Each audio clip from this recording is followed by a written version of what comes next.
Howdy everyone, my name is Konstantin, welcome to Inside Russia. News updates that I find important that explain what's really happening in today's Russia. Well, I always give you truth, common sense and logic. Emotions you find here too because I'm a human being. You will not find here BS, lies, or propaganda.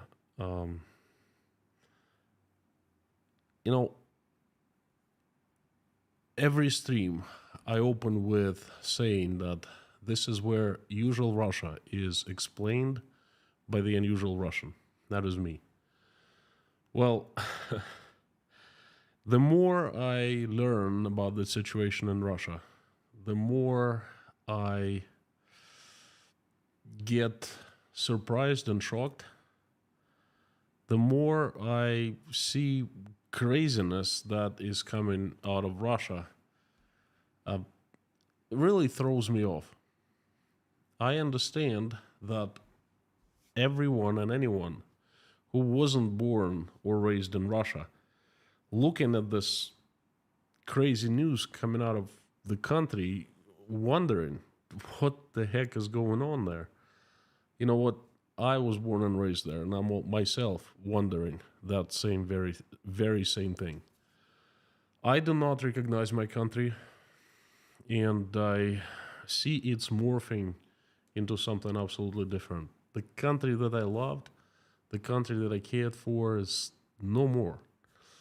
And today, I've decided to dedicate every Friday to doing streams just to give you a glimpse into Russia. Not my usual message where I, do some research, gather information, do some fact checking, do analysis, lots of thinking, and I present you my opinion, my view on things. No. Every Friday, I'm giving you raw news that are coming out of Russia. And I don't even know how to categorize it. Sheer craziness, scary stuff, Anyway, without further ado, I'm just gonna give you the news, and you make this decision. What do you think of it? If I were to name it in very nutshell, I would say this is Putin's mad circus. You decide for yourself whether you agree with me or not. Please let me know in the comments after I'm done with the news, and I invite everyone to join into the live stream chat to converse. I'll answer all the questions that I can. So you let me know in the comments, what do you think? You think it's the mad circus or something else? Let's jump into the news. I'll give you a few. Again, there are some tragic news, some scary news, and some so crazy news that are just kind of like comic. Well, I'll start with the serious news. Wholesale prices of premium gasoline in Russia have broken the historical record. They have amounted to 64.5 thousand rubles per metric ton of premium gasoline.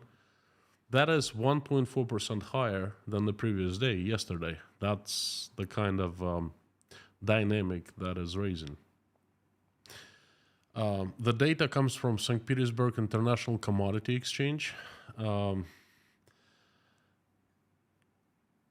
This is crazy. The gasoline prices are rising despite that Russian oil prices are falling, okay? Russian oil prices have lost 50% in price in 1 year. In June 2022 of last year, remember the panic in the world about Russia, starting the war in Ukraine and Russia not supplying oil. Remember how much you were paying for your gasoline at the pump stations 1 year ago? A lot. So Russian oil, Urals, was trading at 98, around $100 per barrel, and now it's trading around 54 American dollars per barrel. So 100 years, 1 year ago, 12 months ago, and 54 right now. Yet, we are seeing a significant increase of all kinds of oil, premium, regular, and so forth. Russian government explained, actually, what is happening. They're saying that a lot of oil refineries in Russia have stopped refining gasoline due to seasonal repairs. Yeah, seasonal repairs. That's how they call this drone strikes into numerous oil refineries in the southern Russia, all over southern Russia. Almost every week we see the news on another Russian refinery getting blown up, and they're giving us BS about, oh, it's just seasonal repairs. That's right. That's going to be one long season. Another reason for skyrocketing gasoline prices, Russian government stopped compensating for losses of oil companies. Basically, it was given financial aid to oil companies who are hurting because of sanctions, the embargo, and, so the oil companies cannot charge so much for its oil and things like that. And now the government has stopped doing that, and guess who's going to pay? That's right, Russian people out of their pockets. Moving on. It's actually a pretty interesting news. Vice Speaker of Russian Parliament, a pretty important politician, Vladislav Davenkov, said, I quote, "When my son found out that I had become a deputy, he immediately asked me to write a law that would cancel all the school homework. Today, at the meeting with the parents in Moscow, I realized that the time has come." This is going to be a very innovative experience. I am sure that unloading children and teachers of such a, mental workload will benefit everyone. Now, at first, I thought it was a fake. No, it wasn't a fake. I fact-checked. Second, immediately I thought, well, such a joke, right? The guy clearly joking. Realized it was not a joke. He's actually a real politician, heavyweight senator, and he has started discussing this possibility in the Russian parliament. I don't know what to take of it. Russians don't know. I've spoken to a few people. They're absolutely shocked. They're saying this is crazy. But I think this is normal. I think the crazy is the new normal for the entire Russia, including Russian parliament senators. Welcome to the new normal. Moving on.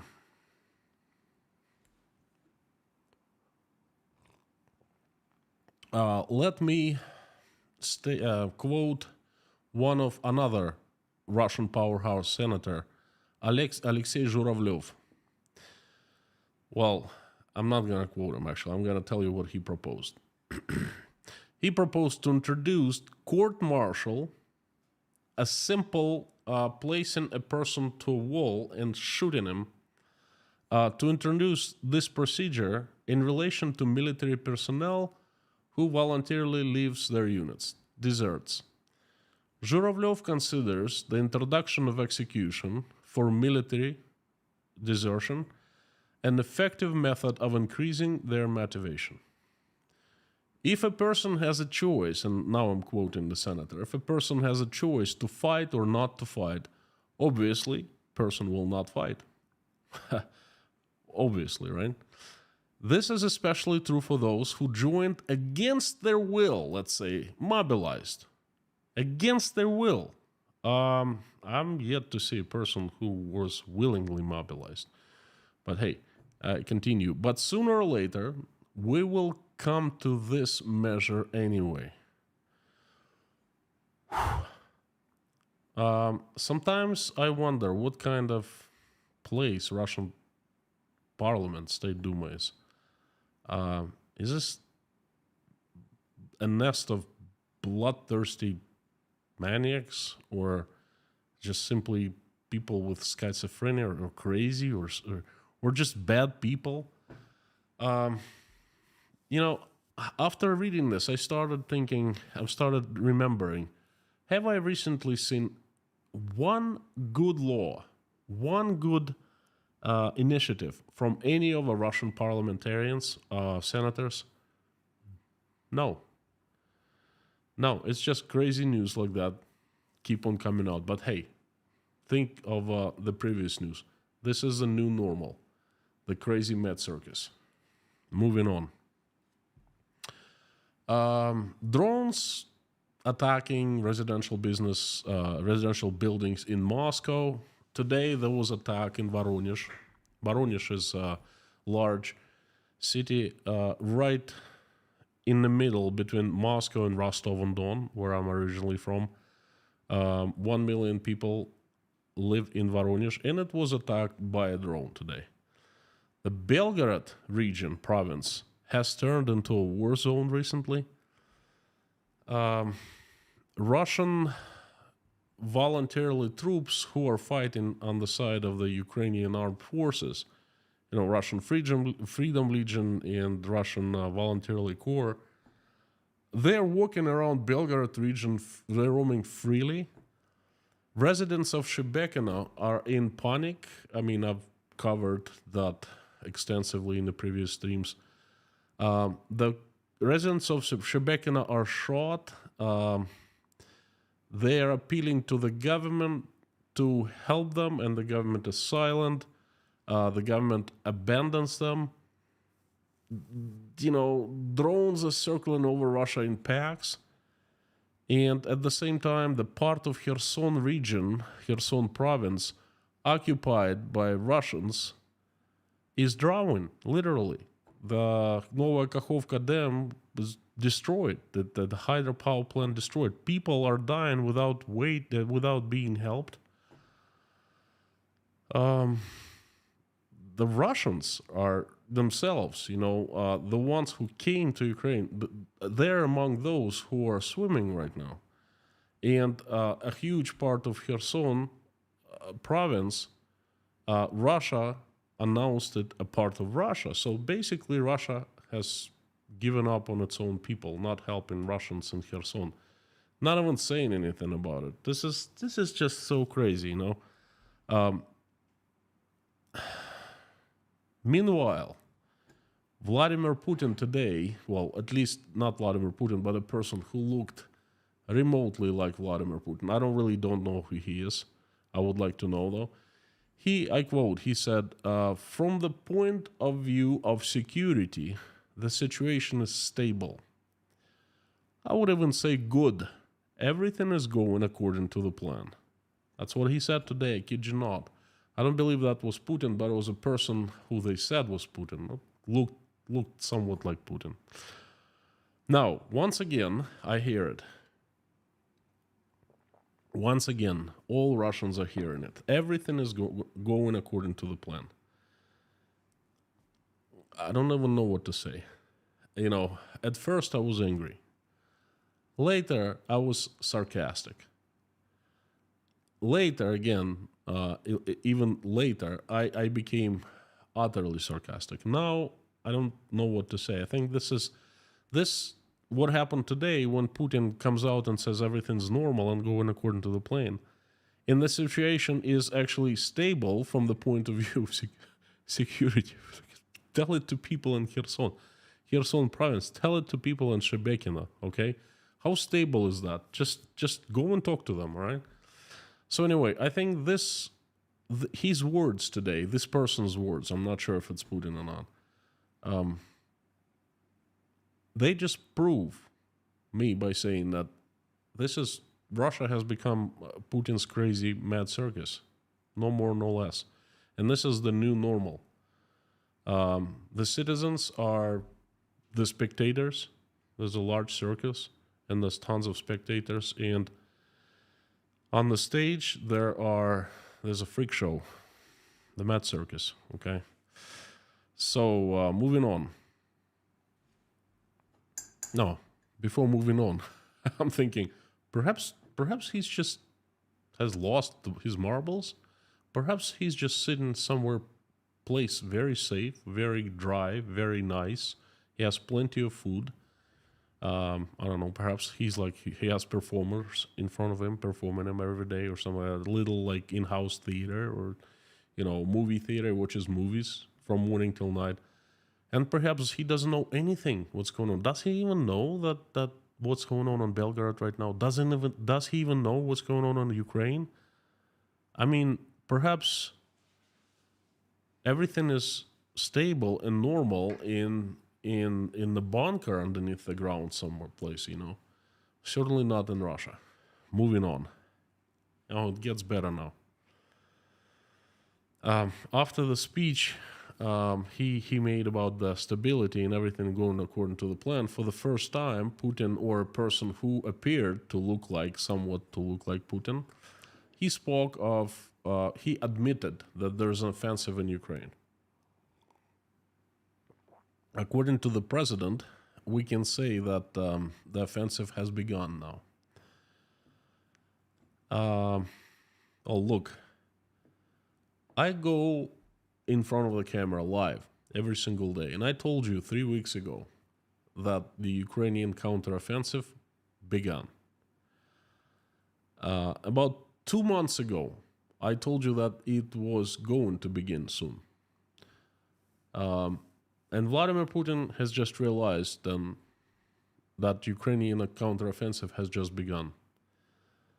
According to the president, it gets even better, We Russians can say that the Ukrainian troops have not achieved their goals, but they have retained their offensive potential. They're still dangerous, in other words. Putin also claimed that, or a person who looked like Putin, claimed that Russia still lacks modern weapons. What? Russia supposed to have army number 2 in the world. That's what you, Putin, had been telling us for 22 years. You told us that Russian army is so strong it'll take Kyiv in 3 days, no problem. You told us many times that trillions of rubles have been spent to beef up Russia's defense. You never said Russia was going to do offense, was going to wage a war in Ukraine. No. It always was defense, Russia's going to defend. Russia's never attacks anyone. Russia never starts wars. Russia always defends itself. Didn't you tell us how wonderful everything was and how much money was spent and how great technology Russian army possesses? And now you're telling us that Russia still lacks modern weapons? Well, где деньги, Zina? Where's the money? Oh, moving on.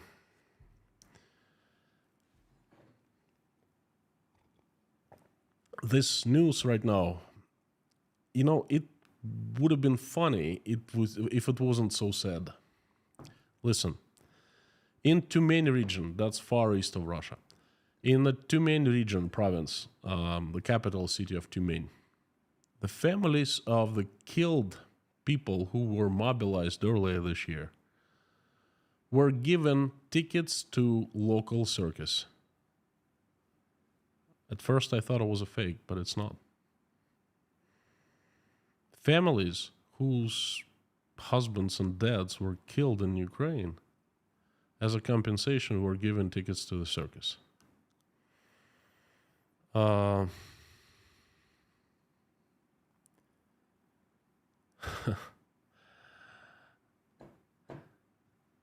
The local news source said that the military enlistment offices, the mobilization offices, distributed the tickets. And though the officers of those offices formed the lists who were to give tickets to themselves, the Department of Social Development said they had nothing to do with that. Okay. well, at least there are some decent people who are employed in the Department of Social Development who publicly said that they have nothing to do with that because they're not so stupid. They understood what's going to follow, okay? Stinky substance storm. I don't know. This is mad circus news, you know. Moving on. Another one is also mad circus news, and it's very sad to me personally. You know, in the 80s, I was growing up, and this period in everyone's life, when we are teenagers, we learn a great deal about the world very quickly, okay? At age 10, we're children. At age 17, we're adults.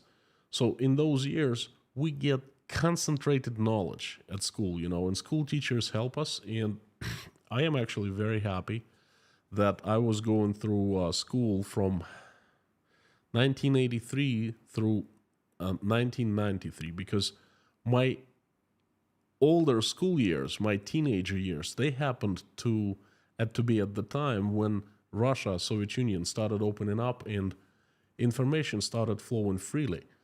We were learning at school things that our parents didn't know, okay? And it was liberating. I think this is why I go in front of a camera every single day and I tell you the truth about Russia, partially because I was growing up in that time and I was lucky enough to be a part of that process of when new information changes your mind.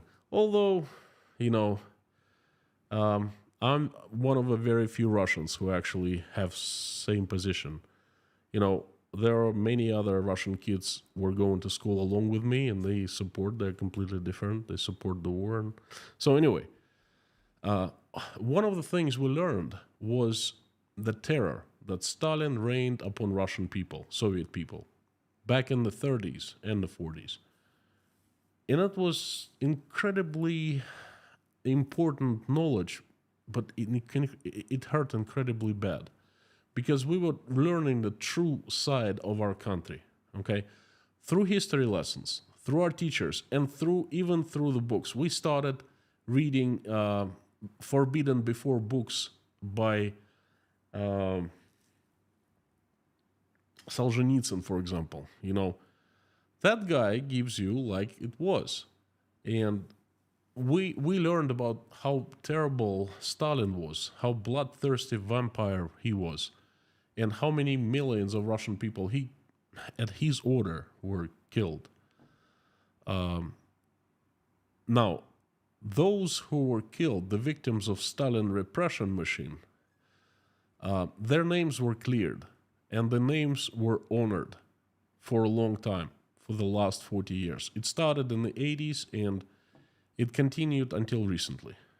Today, I learned that in Moscow, plaques with names of victims in memory of Stalin repressions started disappearing from homes, from apartment blocks. You see, if a person lived in an apartment building in Moscow and person was taken and killed at Stalin's order, the Red Terror, then recently there was a plaque saying that this is, you know, the honor and memory of a person fallen. And they started taking the plaques. Apparently, soon, the Red Terror, anyone who is talking about Red Terror, about Stalin's repression, about how bloodthirsty and just inhuman Stalin was, will be declared by creating fakes and spreading disinformation. And apparently soon, a person who would try to speak the truth of Stalin would be imprisoned for discrediting Joseph Stalin, or perhaps discrediting Russian army, or perhaps discrediting Russian government. Wow. Just wow. They are canceling everything that we were creating back in the 80s. moving on.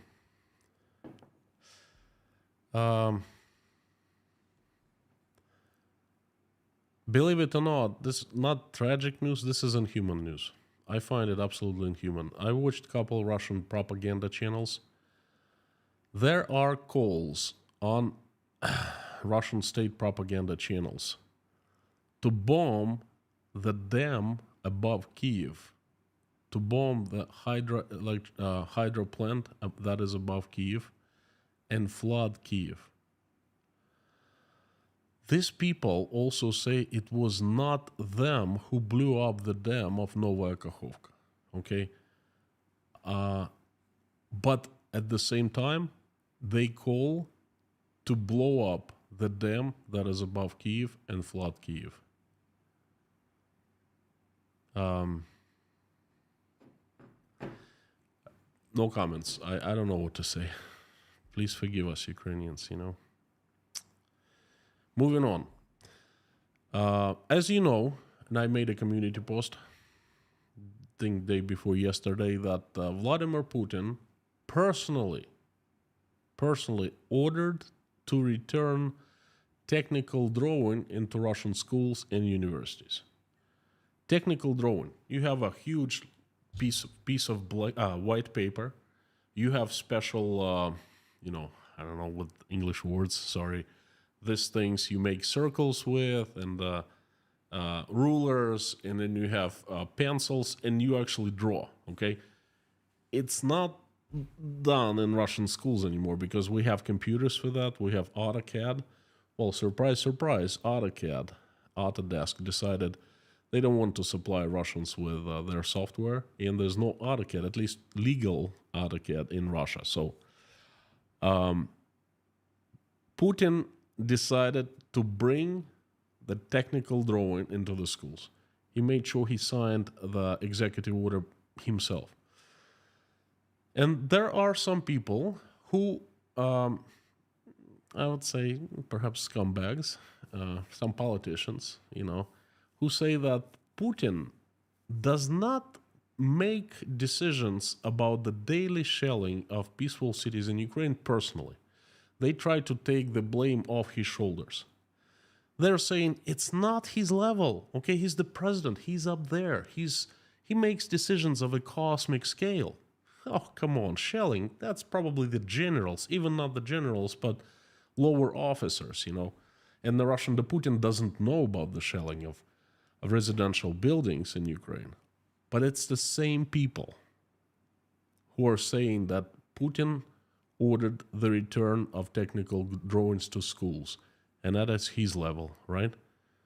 To return a technical drawing is his level, but to make a decision to shell residential blocks, it's not his level. Doesn't make any sense, right? Moving on. This is a good one. Do you know who Simonyan is? Oh, most likely you do. She's #1 propaganda person in Russia, probably in the world. She makes other evil propaganda people look angels, okay? And she is basically the boss of Russia Today. Russia Today, not the Russia the country, but Russia Today is the news channel. Let me quote her. So you understand, she's not Russian. Ethnically, she's Armenian. Let me quote her. Russia collected so-called clusters of tribes in the past. The clusters of tribes that did not have statehood. And so it happened to my ethnic group also. Armenia. Well, she's implying that Putin has continued the imperialism of Russia of bringing countries that don't have statehood into Russia. Well, for example, Turkmenistan. As you know, Kazakhstan, Uzbekistan, Tajikistan, Kyrgyzstan, these countries, they started their existence in 1917 when the communists decided that they were to be separate countries. Before, For 4,000 years, perhaps longer than that, there was one huge country called Turkestan. And it was far more advanced. It was a huge trade node on the Silk Way from China to Europe, okay? An incredibly advanced civilization. The Timurid Empire, okay? And Simonyan claims that Russia brought the clusters of tribes like Turkestan into Russia, and like Armenia. But wait a second. Armenia, the state of Armenia called Urartu, emerged in the 4th century before Jesus Christ was born. Almost 2,000 years before the emergence of Russia itself. You know, I went to Israel for the first time, and of course, out of all places in Israel, in Jerusalem, every Christian rushes to visit the place where Jesus was crucified in Golgotha, and, you know, he resurrected and he went to heaven. And there's a huge cathedral at that place. And when I first came there, I saw a priest, Armenian, Christian, you know, Armenian church. And the tour guide told us, look, there are 3 churches, and they take guard of this place, and they change every 6 or 8 hours or so. Armenian, I think it was Egyptian Copt church, and a Catholic church. And I asked her, what about the Russian Eastern Orthodox Church? She looked at me and she said, young man, these guards were standing here, including the Armenian, for at least 1,000 years before Russia even became Christian 1,000 years ago. And I was thinking to myself, wow. And now Simonyan is telling everyone that Russia was vacuum cleaning all the cluster tribes that didn't have statehood, including her own Armenia. I mean, how uneducated you've got to be to believe what you just said. Does she believe herself what she said? Jesus. Moving on. News comes from Crimea. In the town of Yevpatoria, an artist, Bogdan Ziza, spilled some yellow and blue paint over city administration, protesting the war in Ukraine. Oh, he has Ukrainian ancestors, Ukrainian roots, obviously from his last and first name. So he spilled some colorful paint onto the administration building. That happened some time ago. He was obviously arrested, charged with something absolutely terrible, and he was convicted today. He was given 17 years in prison. High maximum security prison. 17 years in freaking prison. Now, listen to this. In Russia, there was a terrible man, a maniac. He captured 2 underage girls, aged 14 and 17, back in 2000, and he kept them, captured, and he kept them in his basement, and he raped them every single day for 4 years. Well, he was caught, and he was obviously arrested and convicted. He was charged and given 16 years in prison. 16 years. And this guy who spilled some innocent paint onto administration building was given 17 years in prison. I hope this guy gets released soon. I mean, I don't know what to tell you. This is a mad circus. Mad circus on steroids, on drugs, on methadone, on morphine or something like that, you know. This is mad circus, mad on top mad. I don't know. I wish I knew how to support the guy. Moving on. This is a funny news. It shows you, well, it's not news, okay? It's news in terms of new information, but it does not, it just proves that time and time again, me and you are right. Russian Ministry of Defense of Russian Federation did a fantastic job of destroying 2 Leopard tanks. You know, the Leopard tanks they come from Germany. They're marvel of German engineering. Pretty powerful machines. I wouldn't want to be in the side of a Leopard tank. So there was a footage all over Russian media sources that footage from a helicopter, black and white. There was some dots, and the Russian helicopter was shooting, machine gun, and then launching a rocket, and it was flying, boom. And they said, well, that's a Leopard tank, 2 of them. Wow. What a victory, right? Well, it turns out that weren't Leopard tanks. Weren't tanks at all. People, even Z patriots in Russia, they got upset because everyone realized they weren't tanks, but combine harvesters harvesting wheat and one sprayer of chemical spraying machine, spraying harvester of agricultural product spraying. Well, let's congratulate Russian army. For the first time in the world's history, the Russian army managed to disrupt and stop the counteroffensive of combined harvesters and chemical spraying machines. Fantastic job, What can we say? Moving on. This is another news that is not news, that kind of proving us right. In Belgorod region, Belgorod province, I've talked about it many times, and you've heard about it before.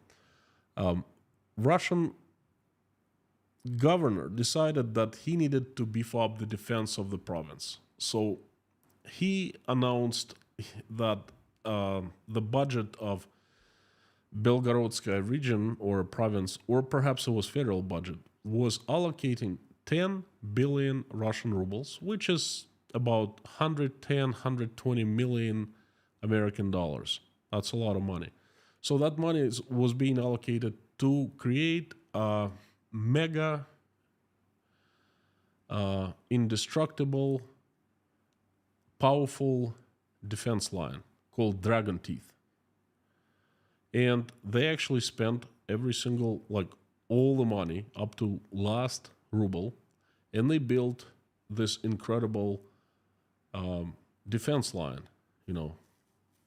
They call it differently. They gave it a fancy name, but people call it the Dragon Teeth.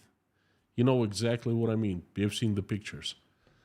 The Dragon Teeth supposed to make Belgorod, Shebekino, and Belgorod region unpassable for the Ukrainian troops. I mean, there should be. So much money was spent so fast. And, the troops that come from Ukraine, that the Russians that joined Ukrainian forces, they kind of go through this Dragon Teeth line, and they don't even notice it exists, okay? So it is absolutely safe to say now that this line was a theft, basically a theft of money. People who were in charge of constructing it, they most likely pocketed all the money. So what happens now? There are so many victims of the war in Belgorod region. People lost their houses, lost their apartments. People evacuated in a hurry because they were shellings of the entire town of Shebekino and Belgorod, and the residential blocks were on fire, houses were on fire, and people obviously lost everything. So They fled. Now they're asking Russian government. They're saying, well, you attacked Ukraine to make Russia safe. That's what you told us, right? Well, obviously that didn't work because our houses are no more. So we want them to be rebuilt at your own expense because you're responsible. And Governor Gladkov officially announced that there will be no restoration of any housing of people, residents of Belgorod province. For one simple reason, there's no money. All the money was spent for the Dragon Teeth line. Nice. Again, this is new normal in Russia. Mad Circus News.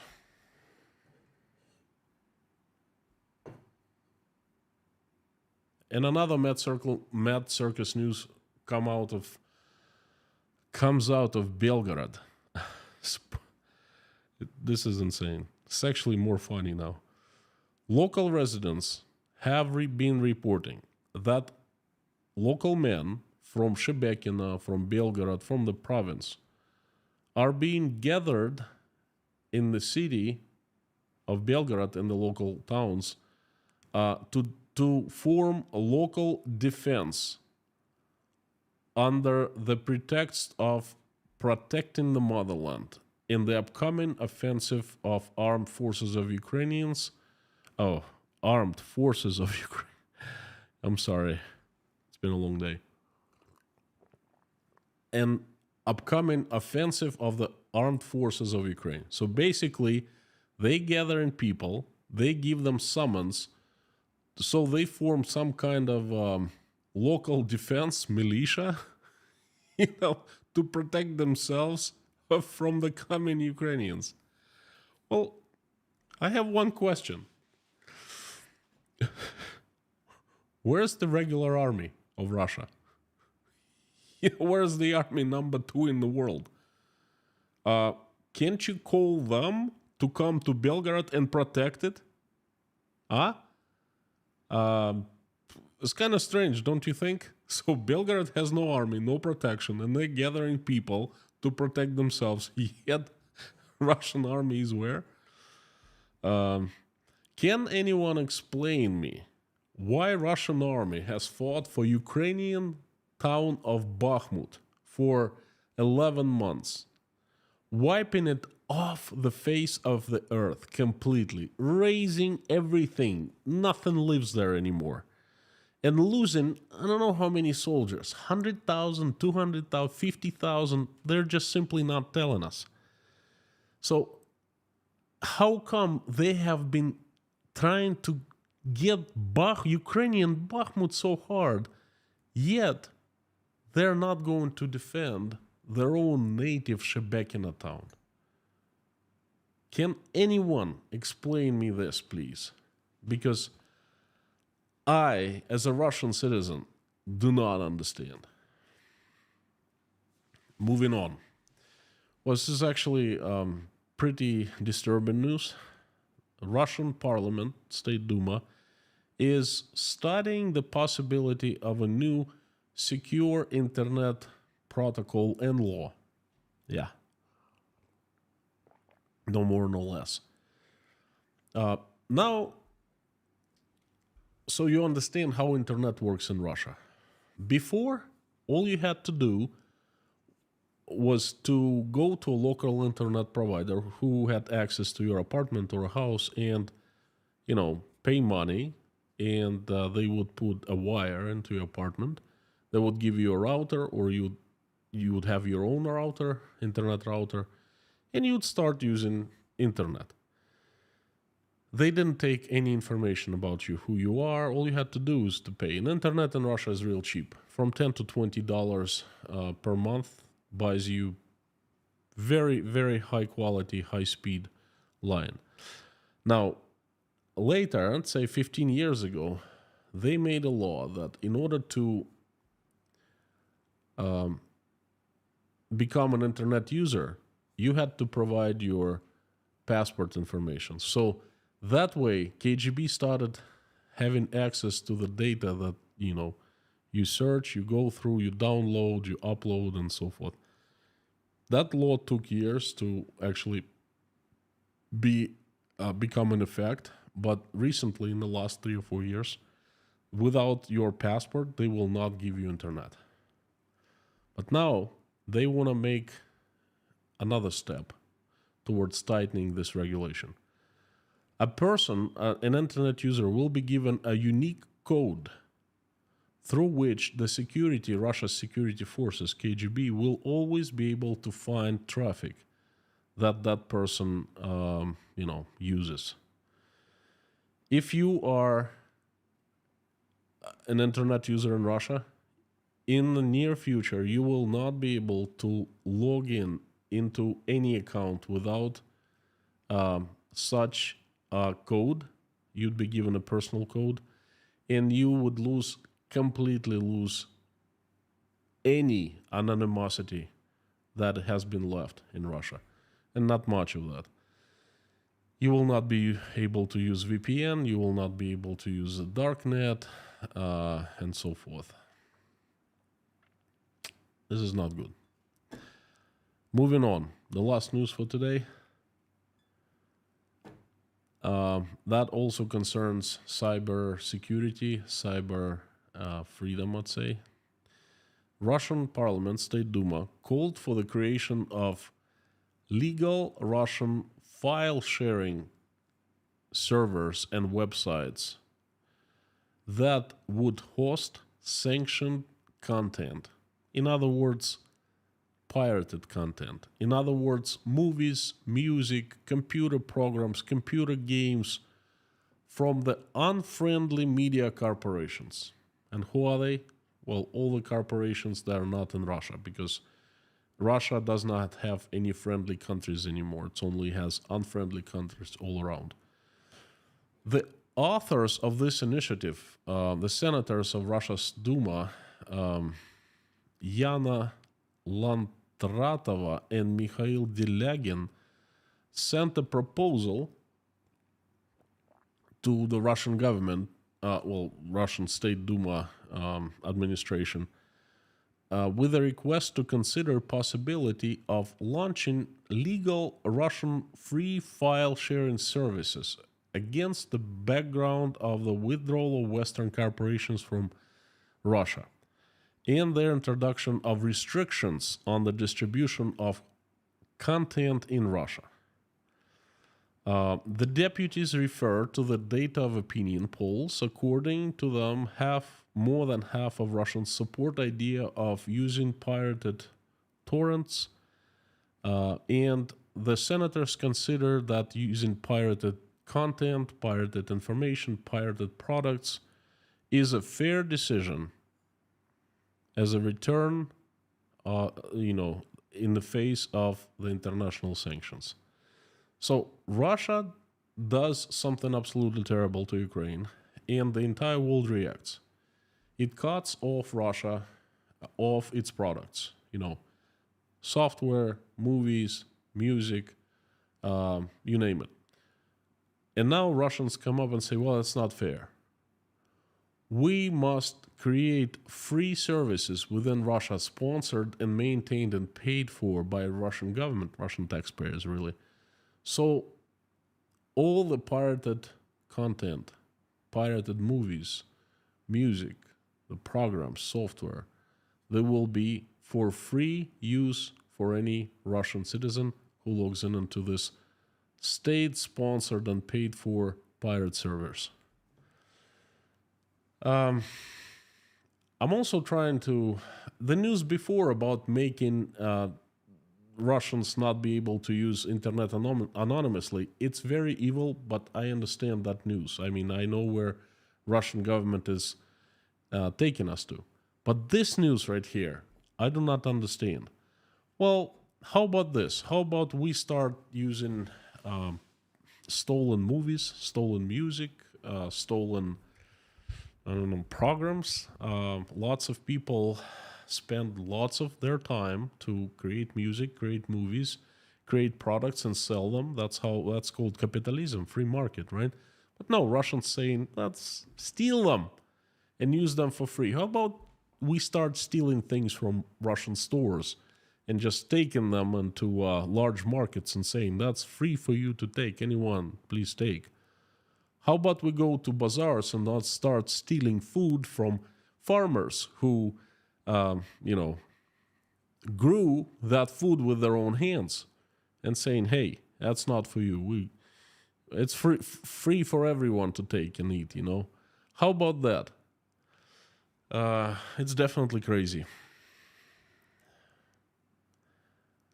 Every day, I have a slew of news like this, folks. Every single day. I don't know what to tell you. It would have been funny and entertaining if it wasn't so sad. And this is all the news I have for you for today. Thank you so much for checking in, giving me a chance. Listening and watching, thank you. It really means a lot to me. Keeps me going. I have pledged to give you the truth about Russia, no matter what it is, the bad, the good, and the ugly. And lately, somehow, it's either bad or the ugly. But hey, a promise is a promise. Thank you so much. Let me know what you think. Which news did you like the most? Please let me know in the comments. And before I turn the live stream chat on, I'd like to ask you for a couple favors. First, please help me with YouTube algorithm. Make reposts of your social, into your social media accounts, perhaps Reddit, so it's picked up by other people. That helps a lot. Please sign onto my Telegram channel. It's called Inside Konstantin's Russia, where I keep announcements about upcoming streams and so forth. And if you want to buy me a coffee or a tea, coffee would be nice. I like it. I wouldn't mind it at all. Thank you so very much. The chat is on.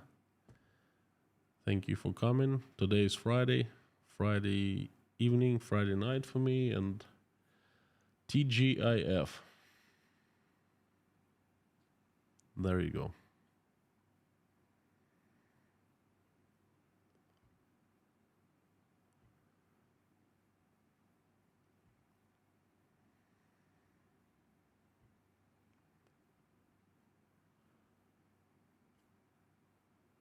Mommy and Lorna, number one. In case you're here for the first time, we have the best mod squad in the entire universe. Lorna, Mommy K, Harry Potman, Bob S, Black Cat, and Amir, Prince Amir. These people really keep me safe. They're more like a family to me. This is inside Russia is not just me, but the mods as well. So please welcome them and give them a round of applause, please. And let's jump into the questions. The usual suspects: Dirk, Ken, Airborne Snail, Karen, Kyle, Sion, Timo, Polar W, Mr. Kaliskian, Just Terry, Life, Jimmy, Jodes Rames, Leitmotiv for me, and the rest, the usual suspects. Thank you so much for coming and giving me another chance. As usual, if you want me to notice your message easier, please put it in caps and put Inside Russia after @ so it jumps into my site and highlighted in orange. That's much easier, just like Mr. Kaliskin just did. From Chicago, the Windy City, as an Armenian, I really appreciate your comments about Armenia. Well, the truth is the truth, I simply said the truth. I was born in the city of Rostov-on-Don that is half Armenian. Literally, every second person there is Armenian. So I've been exposed to Armenian culture quite a bit since probably the day one of my life. So Armenians are very, I can't say dear. We never distinguished ourselves like Russians, Armenians. We just grew up like melted together. That's Russia. Rostov-on-Don is actually considered Armenian city in the entire Russia. Jason Carney, thank you so much. Another huge support. Thank you, my friend. I don't know what to say. Have a blessed Friday. Have a blessed weekend from me and Natasha. Thank you so much. The champion of supporting inside Russia.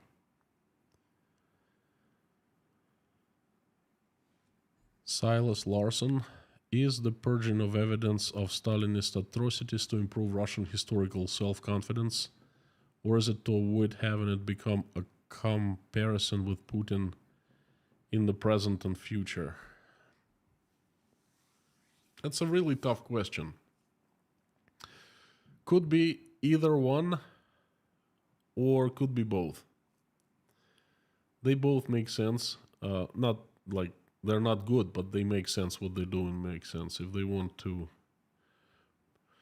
improve Russian historical self-confidence, perhaps, or perhaps they don't want anyone to compare Stalin to Putin.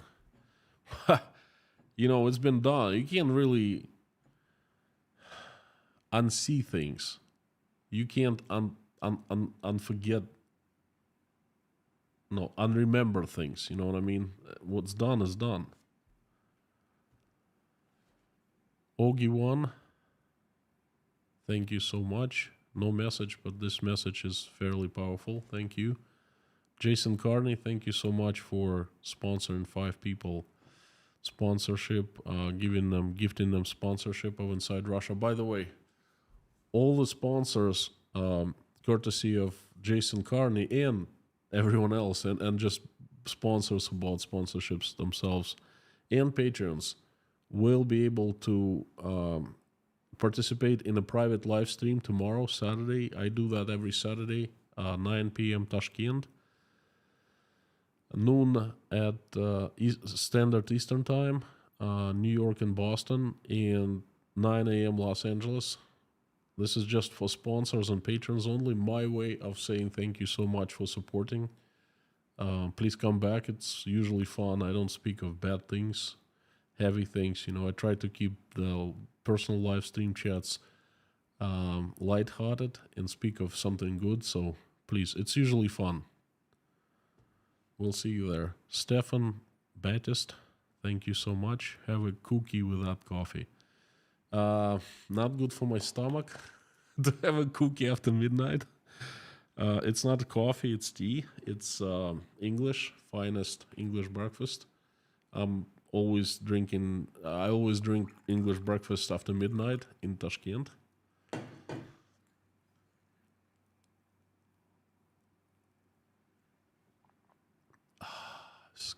So good. Thank you so much, Stefan. Thank you. I really appreciate your support and your words. Support is needed and welcomed, but the words are priceless. Thank you.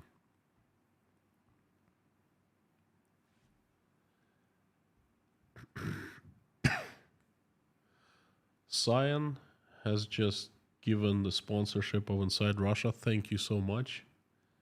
I appreciate very much. Liz Dombrell, howdy, love and prayers, 1 whole year. You're 12 months. Congratulations. Well, I can't say really congratulations because it's you honor me. Thank you so much. So it means every single day for 12 months, for an entire year, you show up and you like it enough to sponsor me. I mean, this is definitely great. I see a picture of Manus. Thank you so much for giving sponsorship to 5 people. That's very generous. Manus is a very special person in my life. Thank you, friend. Julie W.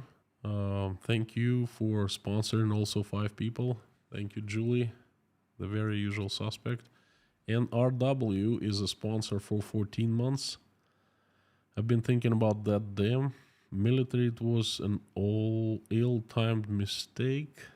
I think it was a spiteful action by a sadistic man. Do you see Putin abandoning conquest but persisting in torment?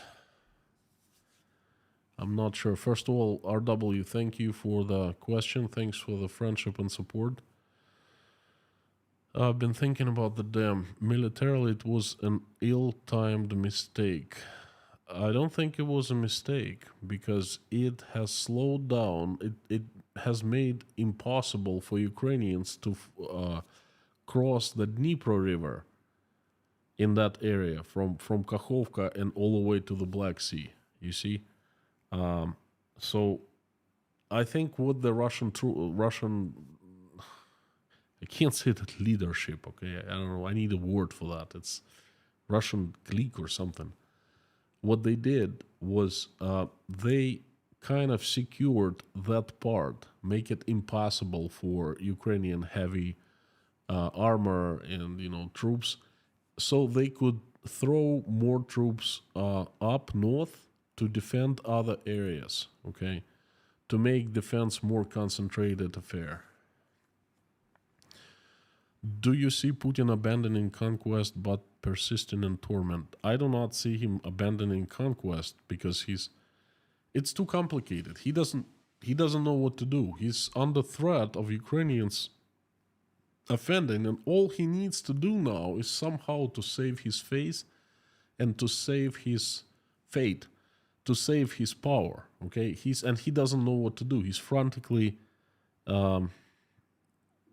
not even front. He doesn't know what to do. It's a zugzwang.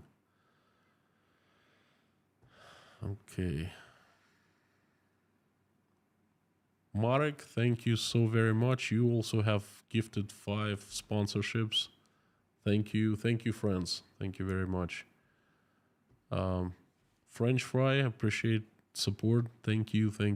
Much needed and very much appreciated. And you did not leave a message, but your message is very strong. It's very heard here. Thank you.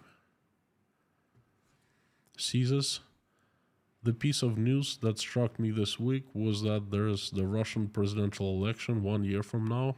I just didn't know if it's in a long or short time. They started talking about it a few months ago, and there are plans how Vladimir Putin will become the president again. And there are propaganda people saying, well, if not Putin, then who? He's the savior of Russia. And just, oh my God. There have been 2 people publicly speaking against Putin. One is a very powerful Russian senator. He came out and said, well, it's a laughing stock, something like that. Don't quote me on that. But so I don't quote him now, but I'm not quoting him now, but his idea was this. Like, what are you talking about? The special military operation goals have not been achieved. Moreover, these goals, they do not stand anymore. What kind of goals are they? And he's being investigated right now by some Russian other senators, and the rumors are they're gonna strip him of his senatorship, and they're gonna charge him with something up to 8 years. It doesn't matter now. They'll charge you. They'll find an article of the criminal code, So that's the rumor. And another guy, he's simply as an expert, not a politician. He came up alive, is a pretty respected expert in Russia. And he simply said, well, Putin's got to go. And everyone's like, what? And he said, well, obviously Putin hasn't done a good job. Look what he has taken the country to. Everything's falling apart. He's got to go. It's like, wait a second. Now we're going to take a commercial break. And then, boom, they went off the air. Just like that. I don't know what happened to the guy afterwards.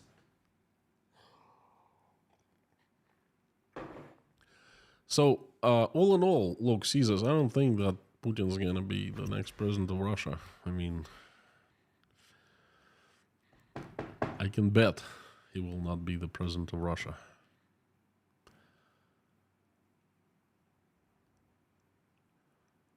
Harry Potman, howdy. John Abira, good evening from Liverpool. Howdy. Liverpool, the home of the Beatles. Leitmotiv from Maryland, howdy. Amanda Rydnor, hello. Arturo Brito, education is suffering everywhere. Friends in Germany and here in Texas are telling me that it's becoming very diluted. On the job training, it's becoming the new norm. Sad. It is very sad. I've been investing in my children's education. Oля has done very good. Dasha is doing good. And Michael, oh boy, I'm pumping knowledge into Michael. Even before he started school, you know. Charlie B, howdy from Pacific Beach, as usual, from California. Hello, Charlie.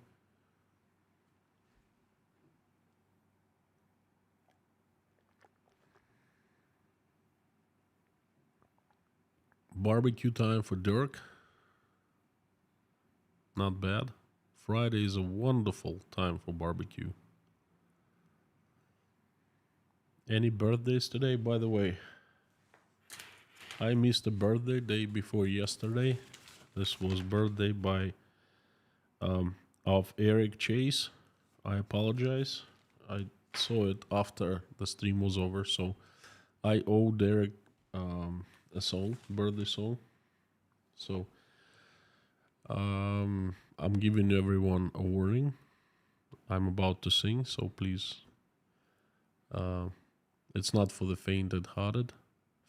People, please cover up your ears. Let's do it. Happy birthday to you. Happy birthday to you. Happy birthday, dear Eric. Happy birthday to you. Eric, if you're watching, wishing you many happy returns of the day. All the best. Happy birthday. I see lots of faces with like huge eyes. People are surprised why I do that every time someone's birthday. I'm sorry. I know it doesn't sound good, but that's a tradition. You must be new here. Kai Lindström, your opinion, what did Putin excuse of saving Russia abroad and in this case Ukraine and blaming Russophobia? In my opinion, after this special operation, it has skyrocketed.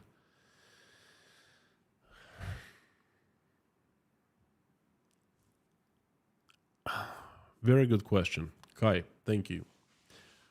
This is a showcase of how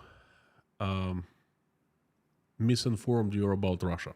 Not just, I'm not talking about you, but many people. Because you think as normal people with common sense, whose public servants actually serve you, the people, okay? That's not what Russia is all about. Russia is completely different. Putin does not have excuses. He could care less. People to him are ants, okay? He came up with this idea of, oh, we're liberating Russians in Ukraine who are being stripped of Russian culture, Russian language, Nazis, demilitarization. It was just an excuse, but in reality, Putin hates Ukraine and he wanted to take over Ukraine, so was slipping from his hands and install a puppet president. And that's it. It's just a, I don't know, toy or just another place he would exuberate his power onto. That's it. He could care less of the Russians abroad. He could care less of Russian culture, Russophobia. He doesn't care now. All he cares is how to save his power, how to hang on to his power. He is the czar. He is the one answering to no one. He makes decisions for all people in Russia, okay? He has no one to make excuses to. Plain and simple. You have completely different system. You are the people. You are number one. Your public servants, your politicians, if they somehow do something harsh, then they make excuse. If they make a mistake, they make excuse because that's how it works. In Russia, then Putin doesn't have to make excuses. He's the czar, the Caesar. And you're absolutely right. The Russophobia, he's destroyed Russia. He's destroyed Russian culture, Russian people. Look, I am in Tashkent. I'm seeing it every single day. I see that. I have a huge group of people around me, and we discuss things, we share things, we know what everyone sees. Russians are being canceled everywhere, even in the countries where we're okay towards Russians. Now, where many instances we're looked, not in a good way. I went to Kazakhstan twice to do visa runs for a few minutes, and every time I was approached by men and saying, "Oh, you're Russian. Why'd you come to Kazakhstan? Go back to Moscow. We don't need you here." They don't know me. I'm with my family. I'm with my kid. They come to me, the Kazakh. They come to me and they tell it to me. That's just supposed to be the partners of Russia and the friends of Russia, okay? Imagine what happens in other countries. So, and yes, Putin did that. And no, he does not care whatsoever. He does not make excuses. And yes, Russophobia has skyrocketed, and it's going to be up there for perhaps generations, at least for decades, And if you don't think it's sad for us, it's tragical for us, you're mistaken. Mr. Wastelander, thank you so much. What would majority of Russians pick to live in New York and Moscow? I think it's a no-brainer.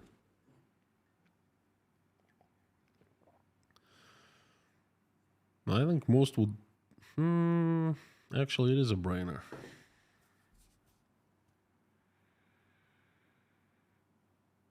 I think the brainwashed ones would probably would want to live in Moscow.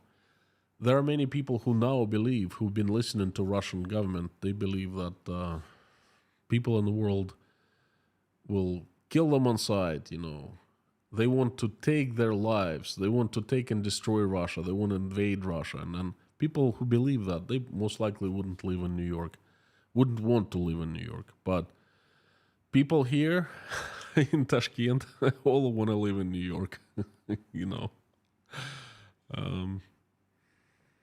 W. Bin, thank you so much. New Zealand in the house. Wow.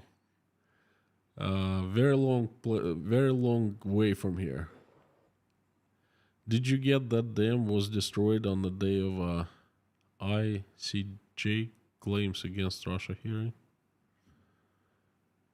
No, I didn't get that. But thank you for letting me know, and I will definitely check it out. I have this weird feeling that like my apartment shakes every time I do streams. No, I'm not crazy. I'm okay. I'm normal. I got plenty of sleep today. Not last night, unfortunately, but I slept for 3.5 hours today.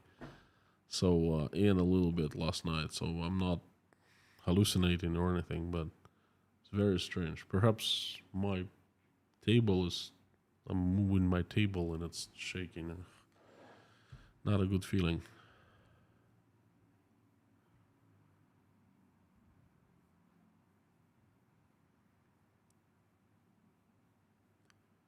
Jason Carney, thank you so much for another support.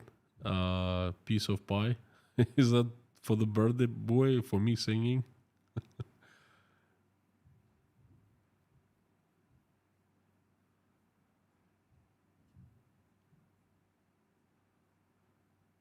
Time is up, says Nightbot.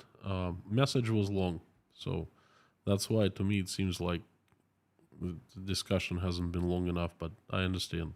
We're gonna be wrapping up now. Would Putin protect Belarus if the strategic nuclear weapon being placed there were attacked by NATO? Of course not. He could care less about Belarus. That's one of his... he's playing a chess game. That's one of the pawns. So I think that's he could care less about. Joe's Rames, thank you so much. 5 sponsorships. Thank you for the gift from me and from 5 people.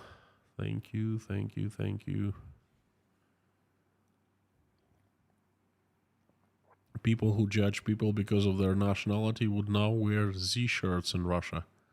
Serious Holger, yeah, thank you so much. Hard to disagree with you. David L. China is now reported to be sending weapons and military aid to Russia. What is it in the deal for Z and China? Oil, natural resources of territory. David, I heard the news today I'm not sure whether they're true or not. We have to give it a couple days and learn more about it, because it kind of seems unbelievable to me. Why would they do that?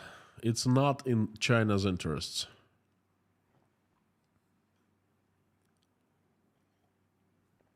John 91, what terrifies Putin the most is democracy, particularly on his borders. You're spot on. That's why he hates Ukraine. Because Ukrainian people spoke twice. They stood up and they replaced the governments. So,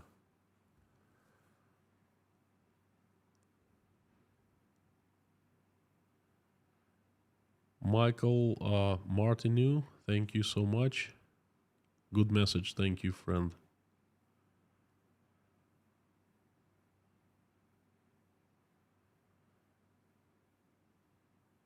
W. Bin, the dam destruction was a deliberate taunt of international law. I don't understand. Any intentional dam destruction is a crime against humanity, okay? You just don't do stuff like that. International law, the entire Ukrainian campaign is like a taunt of international law, so...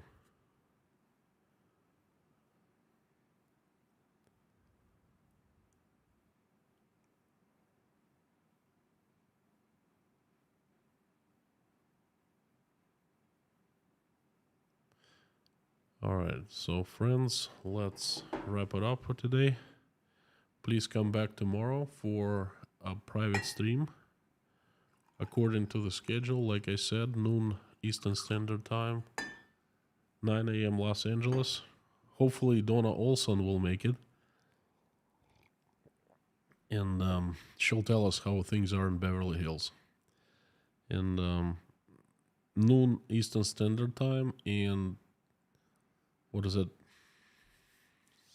5 p.m. in London, I think. Anyway, friends, thank you for coming here, supporting me, watching, listening, asking questions. Fantastic to see everyone. Thank you. Invite everyone to finish this stream by praying with me. Thank you, thank you, thank you. Let's do it. Dear Lord Jesus Christ, thank you so much for giving us this day and this week. Thank you for putting food on our tables, giving roofs over our heads, and surrounding us with people who love us and who we love.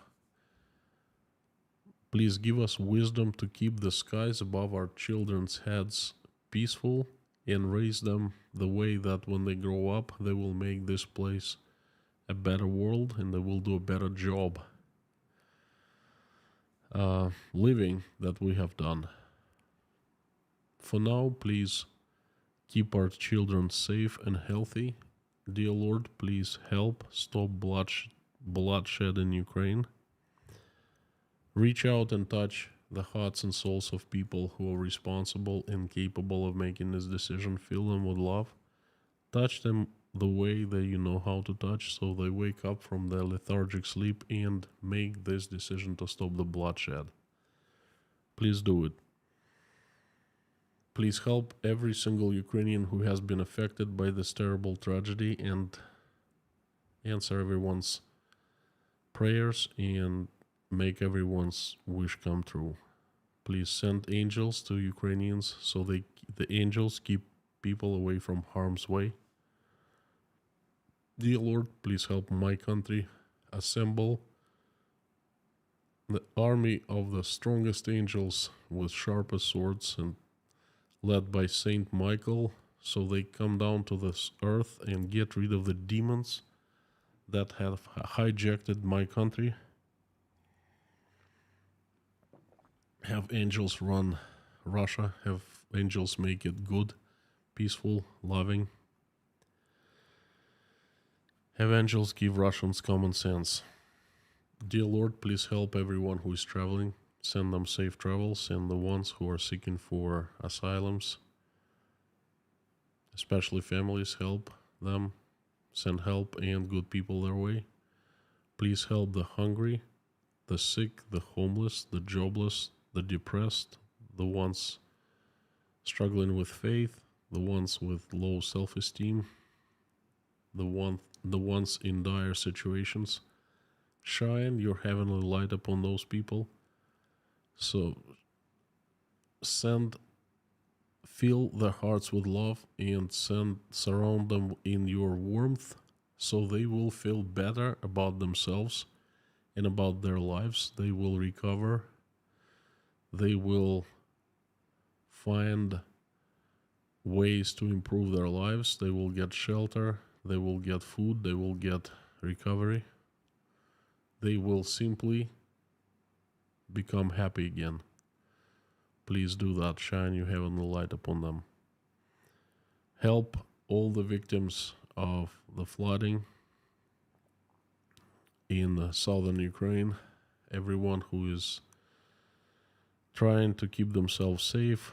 Everyone who's lost everything, who's lost houses, homes, who's lost all they had before, belongings, and please help everyone, provide the needed help, send angels so they help everyone who needs help. Don't leave those people. Please stay with them and make them recover, make them come back, give them relief, answer the prayers, and make the wishes come true, please. Dear Lord, help all single mothers who bring in their children by themselves in struggling, trying to make ends meet. Please send help their way. Help all the Ukrainians who are suffering from Russian strikes. Thank you so very much for bringing us into this community. Thank you for allowing us to pray here every single day. Please help everyone who's praying along with me or simply watching us pray. Make every prayer heard and answered, and every wish make every wish come true, please. Dear Lord, I would like to ask for a few people who need your help. They are Frank in Texas, Margaret, Linda, RT, Per, Sarah, James Gens, China Bill, Yorkie Mom, Julia Heine, Paul, Vasilen Lyubomirov, Greg, Jim and Shirley Hall, Delaney and her 2 daughters, Florentina Ann Larson, her family, and especially daughter Hannah. Please send her recovery. Max family, Patty L, Sherry Morin, CKOC, Brian Wilkes, Liz Dumbrell and her grandparents, Ripted, daughter of Aspen English, Ruth, Paul, Susan, Alona and her boys, Bip, Darla, Rudy Kaisley, Santa's Whiskey, Paula McDonald, White Lightning, George Ruberty, Dave Strains, Pam,